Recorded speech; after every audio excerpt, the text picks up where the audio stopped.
Silmalaugude operatsioon sobib neile, kes tunnevad, et nende silmalaud vajuvad nägemisalasse, ripsmete peale või siis alalaud muutuvad liiga kortsuliseks ja see hakkab neid segama. Vanuselist piirangut otseselt ei ole, aga kindlasti ei soovita silmalao lõikusi alla 30-aastastele inimestele, et need on väga suured erandid, kui noortel inimestel on laugudega probleeme. Silmalaugude korrigeerimine on suht ohutu operatsioon, aga ta on ikkagi operatsioon ja kergekäeliselt ei tasu seda ette võtta. Kui on probleem nii üla- kui alalaugudes, siis soovitan teha nad koos sama operatsiooniga. Ülalaugude operatsioon tehakse reeglina kohalikus tuimestuses.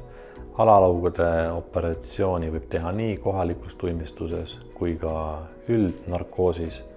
Tihtipeale on parem variant patsiendile, kui see teha üldnarkoosis, sest tehniliselt on seda kergem teostada ja patsiendil on seda mugavam taluda.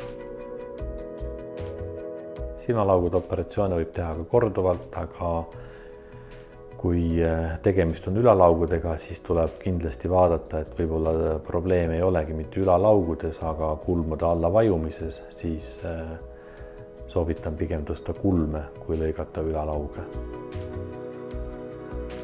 Ülalaugude taastumine võtab aega nädal aega, nii kaua on sees niidid.